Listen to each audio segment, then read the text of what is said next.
Yorana, tous les amoureux du ballon rond, ravis de vous retrouver pour ce nouvel épisode de Fénois Foot. Tout de suite le sommaire. Après plusieurs semaines de vacances, les jeunes collégiens et lycéens ont repris du service sur le Fénois. Et qui dit retour sur les bancs de l'école dit également reprise des sections sportives. Retour en début d'émission sur l'un des premiers rassemblements de cette année 2021. Nous ferons ensuite un détour par les sélections nationales.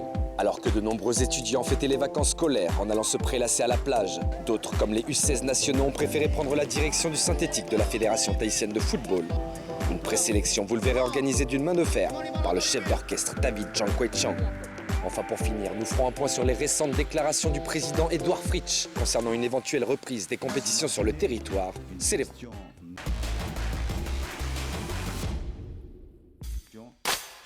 Et on commence tout de suite cette émission avec le véritable coup de massue reçu ce vendredi après l'allocution du haut-commissaire et du président Edouard Fritsch.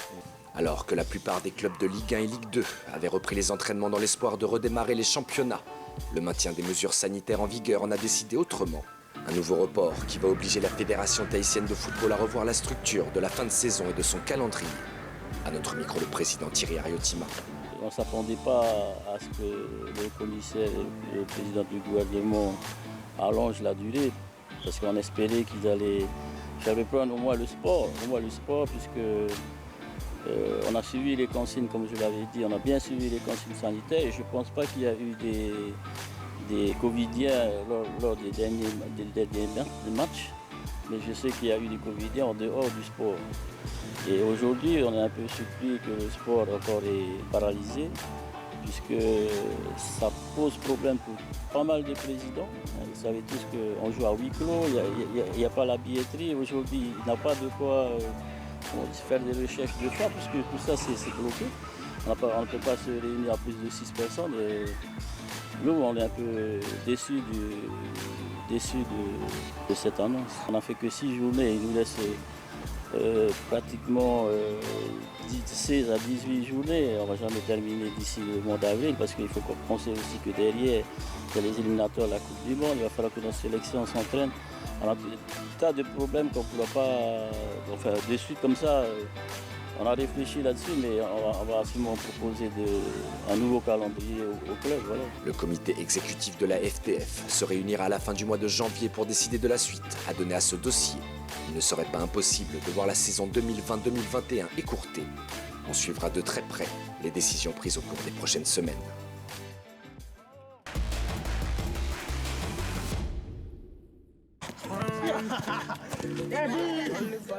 Après 3 semaines intensives de préparation, dans le cadre des qualificatifs à la prochaine Coupe du Monde, la sélection U16 est elle aussi tombée des nues.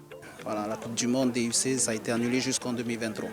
Ça pour eux qui ont travaillé comme ça va pas être c'est pas facile à accepter, hein, mais bon, il faut faire avec ce qui se passe en ce moment, la crise sanitaire, tout ça. Donc la priorité c'est la santé. On suit les directives. On suit les directives, voilà. Investis depuis des semaines dans une quête à la qualification, les 30 joueurs de la sélection vont devoir patienter pour espérer de nouveau participer à la plus prestigieuse des compétitions internationales. Mais tout ce travail effectué au cours des vacances scolaires n'est pas pour autant perdu. En 3 semaines, le groupe a pu évoluer et progresser. À notre micro, le capitaine de l'équipe. Ça va, on a un bon groupe, on s'entend très bien entre nous, on se considère presque comme des frères. Et les regroupements qu'on a fait, ça s'est plutôt bien passé, parce que il y a de la qualité quand même ici, il y a de bons joueurs, on s'entend bien et c'est ce qui fait notre force, on va dire. On voit une bonne progression de chaque joueur, donc je suis content quand même. On voit l'évolution en fait par rapport au travail qu'on a effectué pendant le regroupement, la présence, l'état d'esprit des joueurs et s'appuyer quand même sur une grosse progression des joueurs. En plus de ce temps précieux passé à travailler ensemble, la sélection U16 a pu évoluer sur un terrain flambant neuf. De quoi faire passer un peu mieux la pilule. Je suis content, comme les gamins, ils sont contents aussi de participer sur un nouveau terrain synthétique. Donc on remercie quand même la fédération par rapport à l'investissement qu'ils ont mis en place pour nos jeunes. Donc voilà, ça fait du bien de s'entraîner sur un bon terrain comme ça, avec l'infrastructure, le matériel mis en place. Et voilà, c'est beau. C'est mieux que de s'entraîner sur des terrains, on va dire,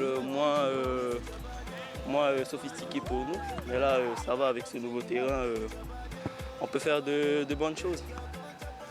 Le jeu est plus rapide, plus fluide, les gamins sont plus concentrés. Et là, Et là, ça se voit, ils se régalent en fait. Et nous aussi, à notre niveau, au niveau des coachs, on est ravis d'avoir un terrain comme celui-ci. En travaillant main dans la main, la sélection U16 et U19 ont organisé plusieurs oppositions. L'occasion pour nous de recroiser certains visages bien connus du football local. Content de revenir au Fénois à la maison, hein. Ça fait toujours plaisir, surtout passer les fêtes avec la famille et en plus profiter du rassemblement avec les copains. C'est toujours plaisir de les retrouver en plus sur un nouveau terrain, nouvelle infrastructure. Ça fait du bien. De retour en club, les présélectionnés savent maintenant qu'ils vont devoir patienter avant de pouvoir espérer reporter un jour les couleurs du pays. Le football tahitien est en berne.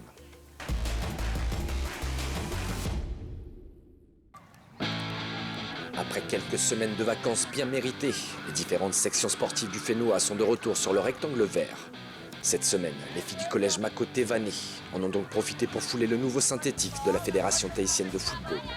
Un retour en grande pompe, comme nous l'explique David Friand. Ici à la fédération, comme vous l'avez vu, il y a les équipements, il y a les chaussures, il y a l'outil magnifique, donc tout ce qu'il faut pour réussir et pour les mettre dans les bonnes conditions. Voilà, je pense qu'il n'y a nulle part ailleurs où on peut avoir d'aussi bonnes conditions. Donc effectivement, les compétences ne peuvent être qu'appropriées plus facilement. Suivi quasi quotidiennement, les sections sportives permettent au département technique d'assurer l'avenir des sélections. Les sections, au bout, c'est pour les sélections féminines. Donc le travail est fait, c'est vrai, en amont. Et petit à petit, on commence à sortir des filles qui savent jouer au football. Et c'est que du bonheur maintenant.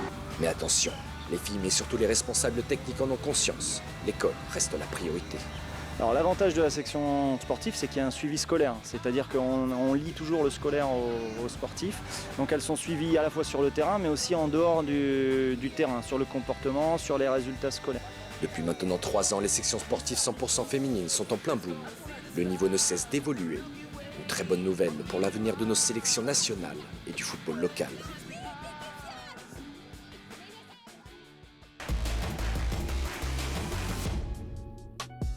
Voilà Fénois Foot, c'est déjà fini pour aujourd'hui, mais rassurez-vous, on se retrouve la semaine prochaine pour toujours plus de football sur votre chaîne Tahiti Nuit Télévision. D'ici là, passez un excellent dimanche. À la semaine prochaine. Nana.